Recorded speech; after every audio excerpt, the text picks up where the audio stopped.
يسرنا أن نلتقي مع مشرف أحد الأركان ركن الرجال في العاشرة. بداية أستاذنا مرحبا بك في فعاليات المركز الصيفي لعام 1432 هجري. أهلا ومرحبا، حياكم الله. سمعنا أن لديك مسرحية عن الكذب، لماذا هذا الموضوع بالذات؟ وما هو الهدف المنشود؟ أولا حياكم الله في مركز البراعم الصيفي لعام 1432. حقيقة المركز إلى الآن يسعى يحقق العديد من النجاحات لله الحمد، رغم أنه في أسبوعه الأول.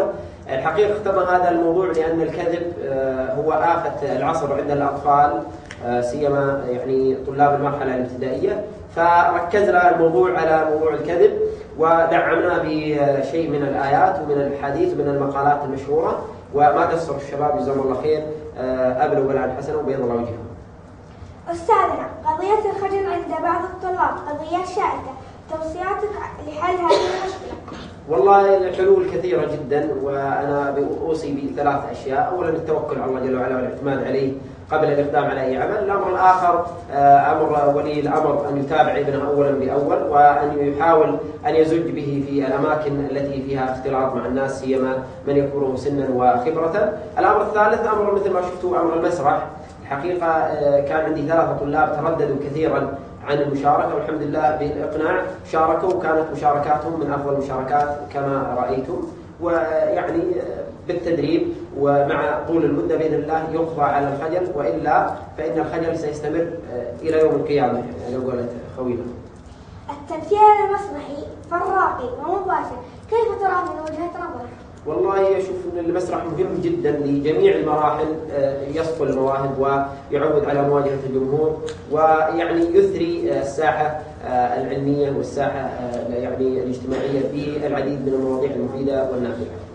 التمثيل فن يقوم على الخيال، وقد يقول الكثيرون بأنه نوع من الكذب، فمتى يكون التمثيل صادقا؟ والله التمثيل الصادق، وإن كان التمثيل ليس حقيقة مثل اللي حدث اليوم ويعالج يعني مشكلة معينة، أنا أرى أحيانا أنه يكون أبلغ من بعض المشاهد الحقيقية، لأن الطالب عندما يرى مثل هذه المشاهد فإنه يعني يثبت ويستقر في قلبه هذا المشهد، ويتذكر العواقب التي يعني تأتي تبعا لهذه القضية وهي الكذب. هل أنت راضي عن أداء تلاميذك في التدريبات؟ والله أقدم شكر لجميع الطلاب بيض الله وجههم، الحقيقة كانوا فوق المستوى بكثير جدا، وبيض الله وجههم ما قصروا، جزاكم الله خير وجزا الله القائمين على المركز خير. لا أحد أعطى سؤال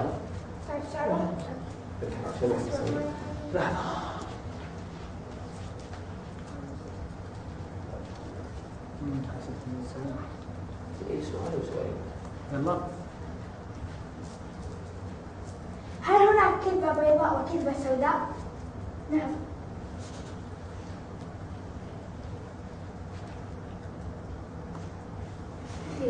خلاص بنعيد الحين مرة ثانية. هناك كذبة بيضاء وكذبة، هو بيقول نعم هناك كذبة بيضاء وكذبة سوداء. أنت تقول الجواب، هناك كذبة بيضاء وكذبة سوداء، ما الفرق بينهما؟ أنت تقول الكذبة البيضاء يا طويل العمر تتكلم بريحية، عرفت؟ الكذبة البيضاء إنه يعني نص الناس يصدقونها، الكذبة السوداء الله يكون بالعون ولا أي شيء نقرأ. أنت قل له أو لا مش السؤال الثاني وشو؟ قولوا له. السؤال الثاني، كيف تستطيع أن تقول للكذاب أنت كذاب بطريقة غير مباشرة؟ ولا وصفة. هذا ايش رايك؟ يعني في بعض. لا ممتاز، هذا السؤال زين، هذا السؤال اللي اعطاني. السؤال الثاني ليش جهز الجواب؟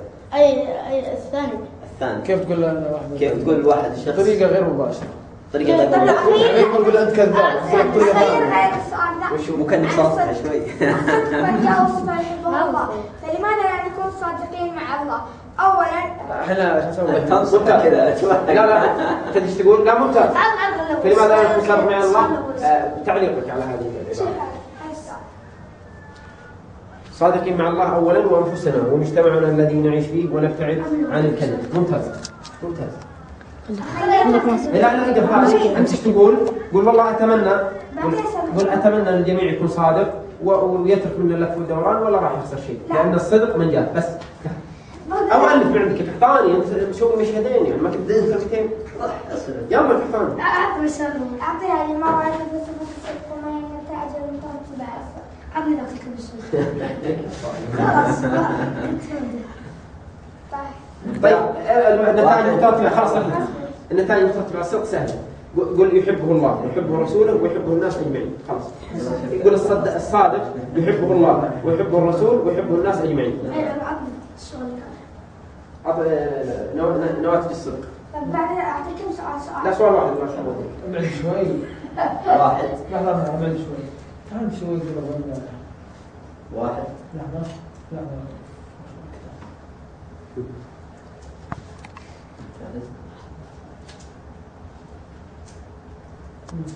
واحد. اثنين. ثلاثة. ما رأيك في صفة الصدق وما هي النتائج المترتبة عليها؟